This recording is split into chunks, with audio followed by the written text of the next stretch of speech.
এভাবে ছোট ছোট ডগাগুলোকে যদি কেটে পানিতে রাখা হয় তাহলে বৎসরের পর বৎসর থাকে। আমার তো অনেক দিন থাকে। আমি রেখে দিই যে কোনো একটা জায়গায়, সুন্দর লাগে। এই ডগাটা একেবারে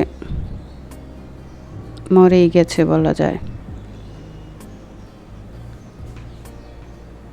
এই ডগাটা দিয়ে আমি চারা তৈরি করব।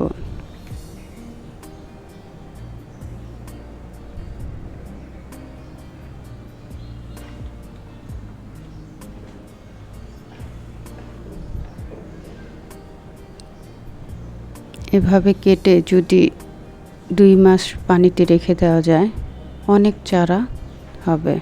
এই যে হালকা অল্প একটু পানির মধ্যে আমি রেখেছি।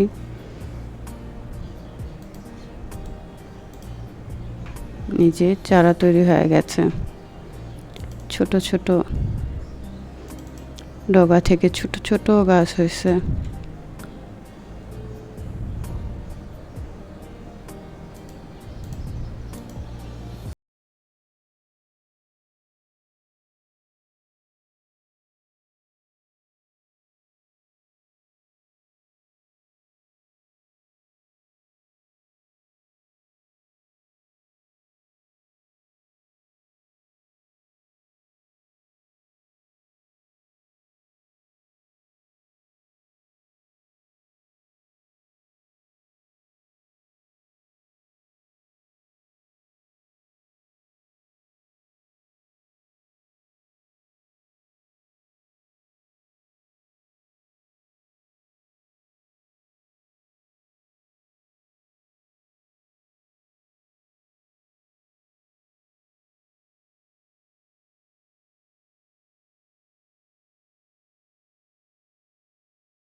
একটা গাছ আমার দেখতে খুবই সুন্দর লাগে।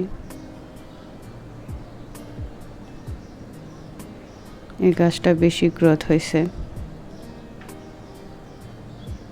একসময় এই গাছটা ওই গাছটার মতো হবে ইনশাআল্লাহ। এই গাছটা বেশি দিন হয় নাই, 8-10 দিন হয়েছে। নিজে 33 দিন পর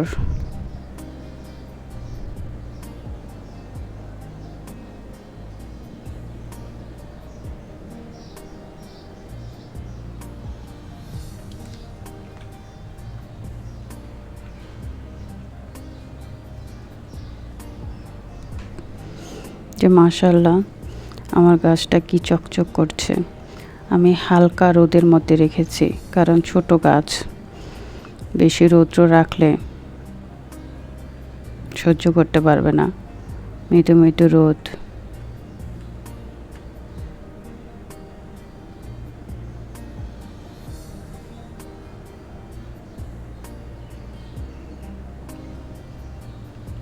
এটা আর কয়দিন পরে অনেক গ্রোথ হবে ইনশাআল্লাহ, অনেক।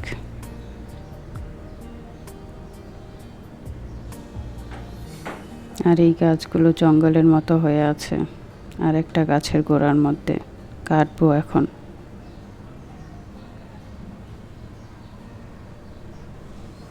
কাটা হয়ে গেছে এখন।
করতে হবে, বাইরে ছিল, বৃষ্টি হয়েছে, কেমন ধুলাবালি পড়ছে, পানির মধ্যে রেখেছি।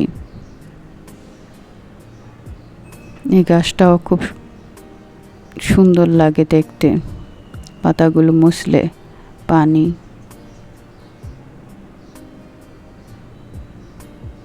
পাতাগুলো আমি মুছে দিব, তখন আরো সুন্দর লাগবে। ফুল কাঠ ভালো না লাগে।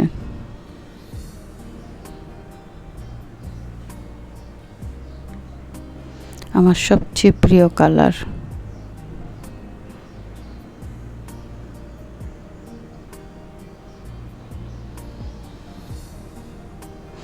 গাছ আর ফুল দেখলেই পেট ভরবে না, একটু রান্নাও করতে হবে আমার দুপুরের জন্য।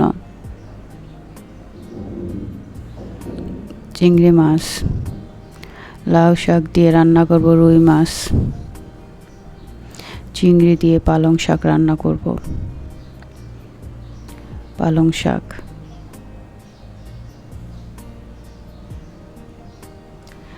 লাউয়ের ডগা দিয়ে রুই মাছ রান্না করেছি, আর একটু রূপচাঁদা ভাজবো। আপনারা সবাই ভালো থাকবেন, আল্লাহ হাফেজ। সাফা লাইফ হ্যাক্সের পক্ষ থেকে সকলকে জানাই অসংখ্য ধন্যবাদ। এই ধরনের আরও ভিডিও পেতে চ্যানেলটি সাবস্ক্রাইব করে রাখবেন। আল্লাহ হাফেজ।